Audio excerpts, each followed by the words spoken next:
This is Hidden Killers with Tony Bruschi. Here now, Tony Bruschi.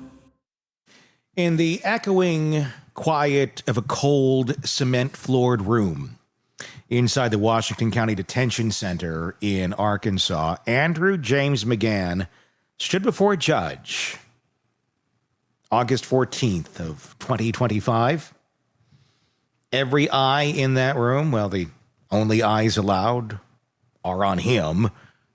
The judges, the prosecutors, the barest slivers glimpsed through the reflection. The public isn't allowed in. Cameras are barred. The rest of us can't watch. And in this surreal moment, he says just two words. When asked, "How do you plead?" Not guilty. The words feel small against what we already know, and within days of his arrest, he allegedly confessed to killing a couple on a hiking trail, Devil's Den, where their children ran for their lives. He's charged with 2 counts of capital murder. That means if convicted, he could face death. Prosecutors have said as much. There's a gag order likely on the way. McGann will remain locked up without bond until this wound of a case blooms into trial. No bail, no leniency, just the slow turning of a legal machine that the public can only observe from a distance. Let's go back to July 26, where this all began. It starts innocently. If you're just joining us, and I should tell you, if you want full insight on the case, this is the right place to get it. We've been covering it literally since it happened. We have interviews on this channel exclusively with people who saw him right before he struck, with the 911 dispatcher who talked with the children as they came screaming and running to the ranger station for help with the help of a good Samaritan, saying they ran until they could not hear their mother's cries anymore. With a man who identified the vehicle accurately from his own security camera on the side of his home right outside of the Devil's Den Park. And we have conversations as well with a hairstylist who was there when he was arrested. His hair became part of the crime scene. They started taking pictures, putting evidence markers on her salon floor. There's also conversations with his former hairstylist. I've never talked to so many hairstylists in a case. His former stylist from Oklahoma, who saw him many times, even in spring. School was wrapping up. And before that as well. Helped him cut his hair many a times. Interesting conversations are all here on this channel, so go back and check those out if you want full context. But I'm going to try and get you caught up in case you're new to this one. Back on July 26th, it starts out very innocently. A family, Clinton and Cristen Brink, in their early 40s, just moved to the area, hiking with their daughters. Hiking is a big thing in northwest Arkansas where this took place. One of the largest trail systems in the country. Walmart is headquartered in this area. There's a lot of prosperity, a lot of happy neighborhoods, a lot of happy small towns. They happened to pick one to live in named Prairie Grove. I even lived there for a short period of time. It's not the kind of place you expect these sort of things to be going down at. They were hiking with their daughters, age 7 and 9, into the thick hush in the shadows of Devil's Den State Park. No cell service there. A dense green silence. It swallows sound and absorbs screams. Then that silence breaks. Clinton is overwhelmed, attacked from nowhere. A man allegedly runs up to him, stabs him in the chest. His wife screams, "Why are you doing this?" Cristen runs, dragging the girls, telling them to run as far and fast as they can. And she returns to try and help her dying husband.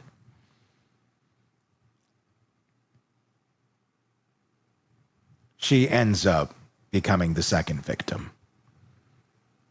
That tragic choice to return cost her life. The daughters escape further into the woods, into that terrifying space. They finally do reach help. A good Samaritan on the trail, because it's a busy day. It's a Saturday afternoon in the middle of summer. Finds these girls screaming and running. They get them to the ranger station.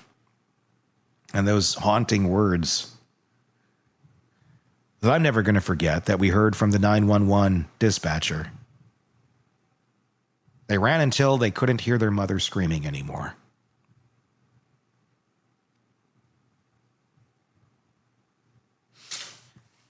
Eventually, rescuers locate the parents. Heroes, prosecutors will say later. They protected those girls with everything, and they did. Days pass. The chaotic manhunt tips pour in. Once police finally had a working tip line. It took them 3 days, by the way. Hikers, surveillance photos, urgent chatter and walkie-talkies. A black Kia Stinger spotted. The vehicle that police misidentified. But we actually identified the right one here. And they found it within 24 hours.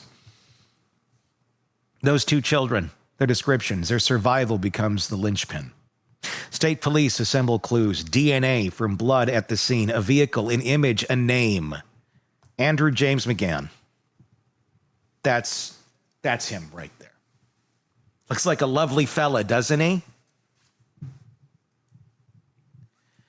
And then July 30th, the barber's chair in Springdale, another one of many towns in northwest Arkansas, connected to Fayetteville, Bentonville, Rogers. It's all part of the same thing. His hairdresser, Adriana Ruiz Alvalos, who we talked to right here, later says he looked kind of empty. Sunken eyes, a little disheveled. He sat there, hair cape around him. As officers walked in, they cuffed him mid-cut. Not a dramatic chase, no bells, no lightning, just a quiet arrest. Less than an hour after that, in custody, investigators say he confessed.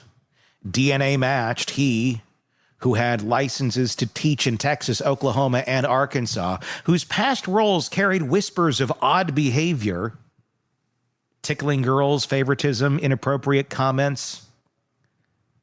Some of it dismissed in internal investigations, now confessed, allegedly, according to state police, to killing two innocent people in front of their young children. Let's pause, because that part, it matters. Not to cast aspirations or label him too soon, but to recognize the gulf between a man trusted to teach children and in those job histories, murmurs of concern, and then what he's now accused of, it shatters the simplest of explanations. Back to that courtroom, or lack thereof. On August 14th, the walls, the gloom of the detention center, the absence of public view. Judge Joanna Taylor, behind closed doors, orchestrated the bare minimum of procedure. He appointed a public defender. He pleads not guilty to both counts, and that's all. The machine is officially set in motion. The quarters are in the game, and the start button has been pressed. Prosecutors call this the start of a long fight. They say it may take longer than usual to reach trial. This won't be swift. This won't be neat. And for the world watching from screens and newsprint, it will feel slow, emotionally painful, and necessary. But there's more to this story, the dark unease lingering kind. Investigators are re-examining old cold cases. One in Wisconsin, a 2020 stabbing at Devil's Lake State Park. The other, a retired professor shot in Vermont in 2023. No link confirmed, but officials are checking DNA and patterns. If more crimes surface, this could be bigger than anyone realized. The darker possibility that McGann, if tied to one or more, might be more than a one-off, but that's still very speculative at this point in time. When you look at where he'd have to be at those points for those other murders, is it possible? Yes. Is it probable? I'd say not so much. So what does this mean for the public? For the two girls who ran away under brush and shadow and watched their parents die with the strength of survival. That moment writes their lives. In simple, crushing terms, their worlds are shattered and scarred forever. And they'll grow carrying that weight. For their extended family, every clear-eyed statement about heroes protecting their children is rooted in grief and in pride. For the community parents, parkgoers, anyone who's ever walked a trail, the unease is sharp. How random was this? They just moved there. Their water connection was barely 2 weeks old. New beginnings, a new town, rush of excitement. And then this. And when random is the answer, that's the dark truth. There's no warning, no link, just violence. For those who once hired McGann, school officials in Texas, Oklahoma, and Arkansas, the questions multiply. Investigators that found no wrongdoing, behavior that didn't result in consequences, but now looks like flashes of warning. After this, people look at those old reports differently, don't they? Even the most carefully compiled background checks can't capture intent. And for the justice system itself, that plea of not guilty is how the wheels turn. All capital cases, no exceptions. But here, feels jarring. How can someone who's reportedly already confessed turn and pledge innocence? But the stakes are almost unimaginable. And the system demands it. It's cold, and it demands a full fight. It ends for now with that single phrase in the courtroom, not guilty. The blankness around it is almost suffocating, but beneath it, emotional wells up where the words don't go. This edge of forest violence, a mother's courage, children lost in an almost fairy tale forest, a suspect with no obvious link, the legal silence, the public's removal, the slow, grinding promise of trial, the faint whisper of other victims, other scenes, the sheer randomness, the broken trust.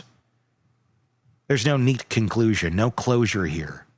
Just a community clinging to normalcy, two children clinging to their parents' memory, and a legal system settling into its inevitable, relentless pace. We sit in that silence now, feeling how much this shatters what we take for granted. And we wait, watching those two words, not guilty, echo in a courtroom no one got to see, waiting for the next moment we can all bear to understand what it means. Tell me what your thoughts are in the comment section on our YouTube channel. If you're not already there, search Hidden Killers with Tony Bruschi. We will be covering this case start to finish. Will it get to a trial? Is this the beginning of possibly a plea agreement? That's what I'm going to guess. I don't see how you're going to argue this one in court. Your DNA's there. You're on camera, fleeing. Your car's on camera. You allegedly admitted to it. I'm thinking this will be one of those, let's take death off the table and put you away for the rest of your life like Brian Koberger type situations. But we'll see. Stranger things have happened. Tell me in the comments what your thoughts are. I'd love to hear them. Until next time. My name's Tony Bruschi.